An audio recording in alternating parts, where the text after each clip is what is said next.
Eu sou Fábio Levi Siqueira, professor da disciplina de Engenharia de Requisitos do curso de Tecnologia de Software, e nessa aula eu vou falar sobre uma visão geral de Engenharia de Requisitos. Então, começando com uma definição do que é Engenharia de Requisitos. Eu estou seguindo aqui a norma ISO 29148, que trata especificamente de Engenharia de Requisitos, e ela define Engenharia de Requisitos como uma função interdisciplinar que media entre os domínios do adquirente e do fornecedor para estabelecer e manter os requisitos a serem cumpridos pelo sistema, software ou serviço de interesse. Então, o ponto aqui é que a engenharia de requisitos é uma função interdisciplinar. Então, tem várias disciplinas envolvidas. E ela trata de estabelecer e manter os requisitos. Ou seja, ela precisa licitar e ela precisa lidar com as mudanças que são naturais e vão acontecer com os requisitos durante um projeto. E por que a engenharia de requisitos é importante para o sucesso do projeto? Então, vocês já viram na disciplina de engenharia de software um pouco sobre isso, então eu não vou ser repetitivo aqui, mas a engenharia de requisitos é fundamental para a gente entender as necessidades dos stakeholders. Então, se não tiver engenharia de requisitos, como que a gente vai descobrir quais são as necessidades que o projeto precisa atender? Então, quais são os requisitos para o software que a gente vai construir? Então, precisa da engenharia de requisitos. Outro ponto é que existe um custo muito alto para corrigir defeitos de requisitos. Então, aqui tem um trabalho clássico do Alan Davis que fala sobre o custo com o tempo. Então, a princípio, se você tiver um defeito descoberto durante a atividade de análise de requisitos, definição e análise de requisitos, ele vai ser muito mais barato para corrigir do que na implementação, no teste ou especialmente na manutenção. Isso tem um motivo muito simples. O defeito que existir nos requisitos, o defeito vai sendo propagado. Então, o projeto vai ser feito a partir daquele defeito, a implementação vai ser implementada considerando um projeto que tem aquele defeito, os testes, idem, e na manutenção, tudo já foi feito. Então, se a gente conseguir descobrir um defeito de requisitos o mais rápido possível, a gente não vai ter feito nada. Então, vai ter menos retrabalho. Esse é o ponto. E a engenharia de requisitos ela faz parte de um contexto organizacional. Então, é uma função interdisciplinar, então ela está relacionada com várias questões organizacionais. Então, o pessoal de engenharia de requisitos está ligado com marketing. Então, o marketing vai passar as necessidades de mercado e as tendências e também o preço que precisa ser considerado como restrição pelo pessoal de engenharia de requisitos. E o pessoal de engenharia de requisitos vai passar features novas. Então, não necessariamente são as necessidades, mas é o que foi construído, o que foi levantado como importante pelos stakeholders. E se passa essas features para o pessoal de marketing divulgar. Tem também o pessoal de gestão do produto. Então, a gestão do produto vai cuidar das releases, qual que é o roadmap, qual que são, quando que vai se entregar uma próxima versão, o que vai ter nessa versão, quais são os requisitos essenciais para ter nesse release.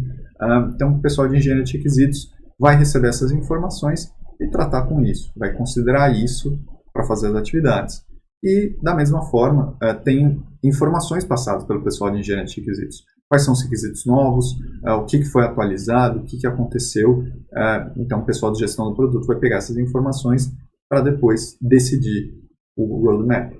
E tem também uma relação com o pessoal de gestão do relacionamento com o cliente. Então, o pessoal de engenharia de requisitos vai avisar quais são as melhorias que foram feitas no software. E o pessoal de gestão do relacionamento com o cliente vai passar os desejos e os problemas que os clientes estão tendo. Então, cabe em pessoal de engenharia de requisitos ter contato com essas 3 outras frentes organizacionais. A engenharia de requisitos sofre com alguns problemas clássicos. Então, um problema clássico é a falta de envolvimento do usuário. O usuário é fundamental para se construir um sistema que atenda realmente a necessidade dele e que ele consiga usar na prática. Um outro problema desagradável é o planejamento impreciso.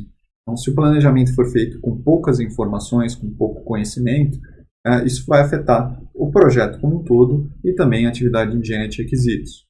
Um outro problema é um aumento incontrolável dos requisitos. Então, quanto mais você conversa com os stakeholders, mais ideias aparecem, mais possíveis requisitos do sistema.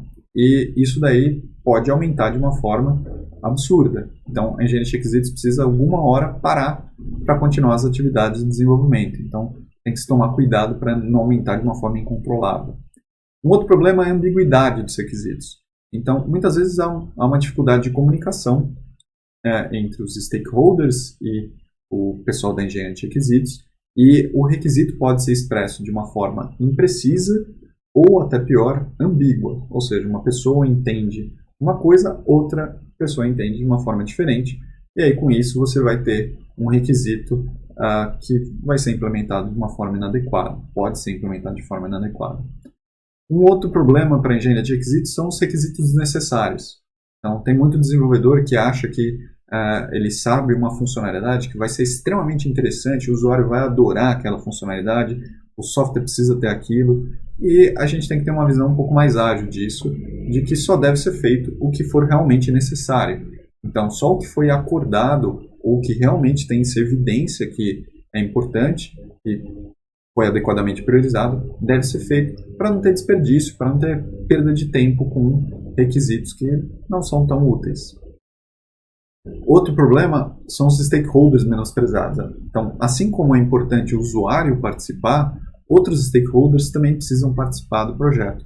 Claro, dependendo do stakeholder, com muito menos participação, com muito menos envolvimento. Mas ele não pode ser menosprezado. Então, mesmo que tenha um stakeholder que não use tanto software, influencie pouco o software, a gente precisa ouvir o que ele tem, porque ele pode colocar algumas restrições, alguns requisitos, que são fundamentais para o sucesso do projeto. E, por fim, tem o problema da comunicação. Então, o stakeholder tem dificuldade para expressar o que ele quer, e às vezes o pessoal de engenharia de requisitos tem a dificuldade de entender o stakeholder. Então, por que o stakeholder tem dificuldade para expressar? Muitas vezes porque é difícil dizer quais são as necessidades reais dele. Pode ser difícil expressar isso. E do lado do engenheiro de requisitos, pode ser difícil entender por causa de terminologia. Então, muitas vezes os stakeholders são especialistas de domínio que usam termos técnicos que são específicos daquele domínio e não necessariamente o pessoal de engenharia de requisitos conhece aqueles termos. Isso sem falar que cada domínio tem suas particularidades. Então, mesmo que o engenheiro de requisitos conheça o domínio de uma forma geral, numa determinada empresa, pode ser que tenha alguns termos que são usados de forma diferente ou alguns outros termos específicos. Vamos apresentar algumas definições agora.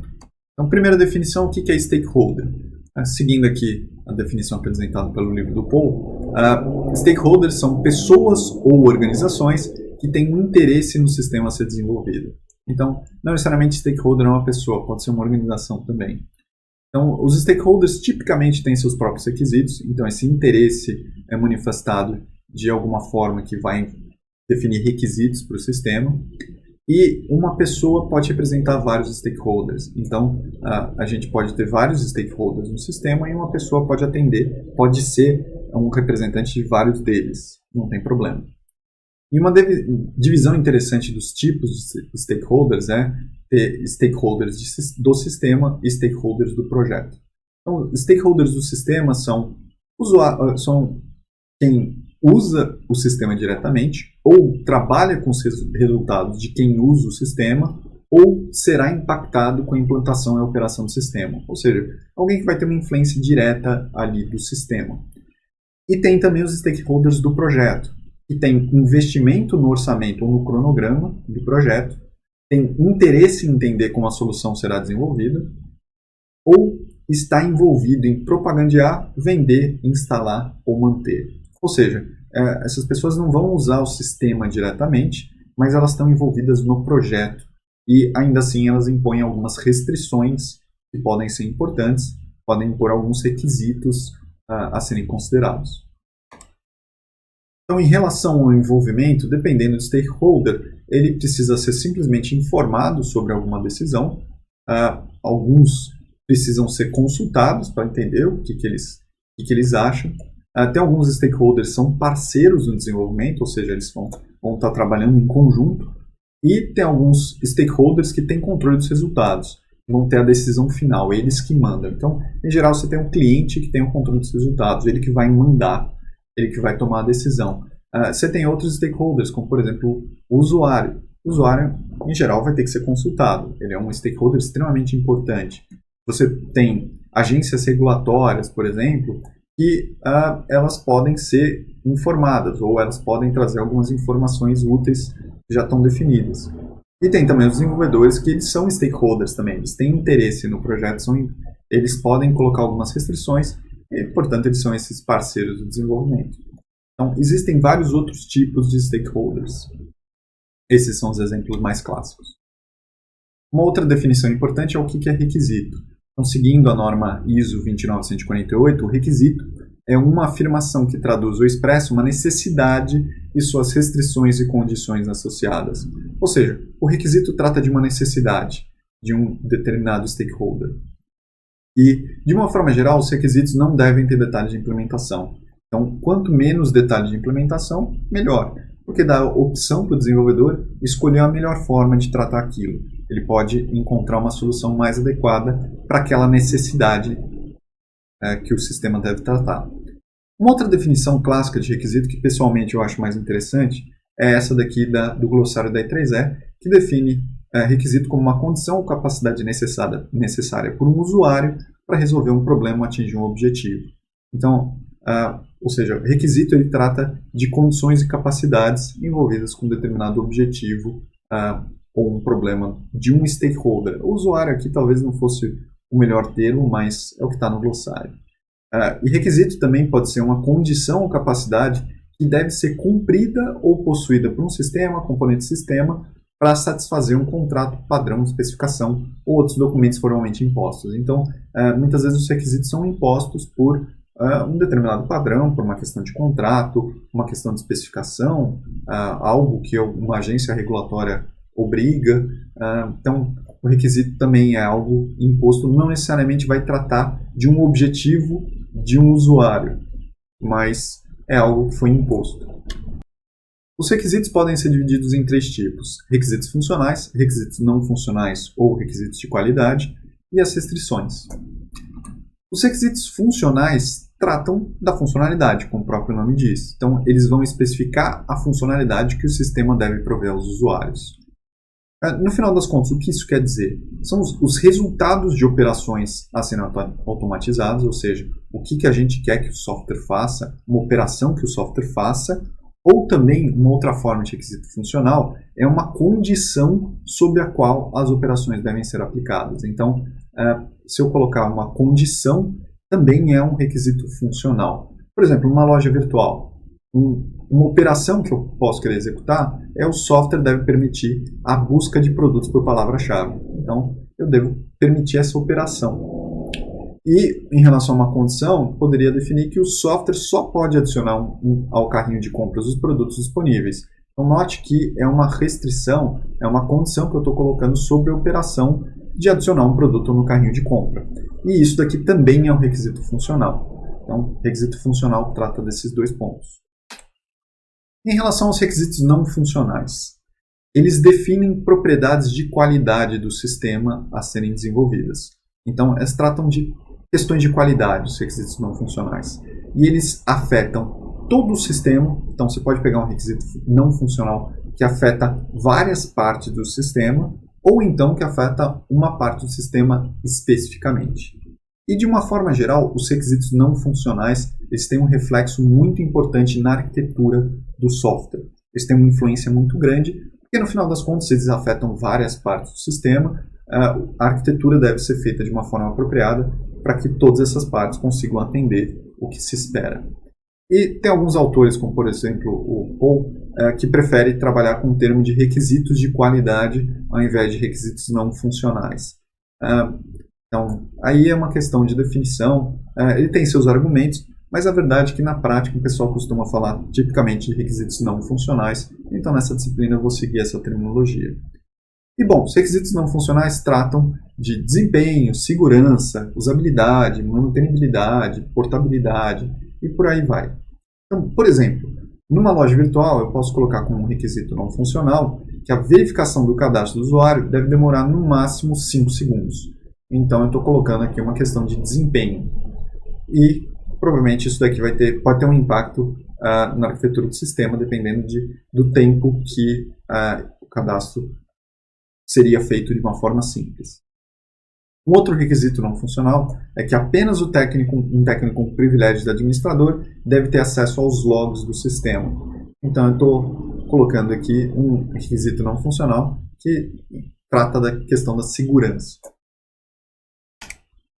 Em relação às restrições, que são um outro tipo de requisito, elas tratam da restrição organizacional ou tecnológica que afeta como o software deve ser desenvolvido. Então, ela vai tratar de questões organizacionais ou tecnológicas.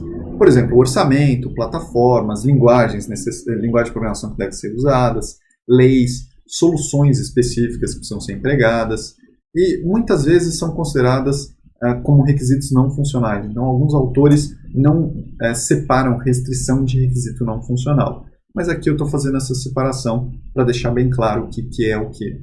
Então, quando a gente fala de organização de tecnologia, é requisito do tipo restrição. Por exemplo, uma loja virtual, se eu definir que a interface web deve ser feita usando o framework React, é uma restrição. Então, isso daí obviamente vai afetar o meu projeto como um todo, mas é uma decisão tecnológica que alguém tomou. Outra restrição é que o software deve ser entregue até tal dia. Então, essa restrição vai afetar o projeto como um todo, pode impactar de várias formas o projeto. E outra restrição é que o projeto deve usar Scrum. Então, aqui é, de novo, uma restrição tecnológica. A gente está obrigando que seja usado um determinado framework gerencial, que é o Scrum.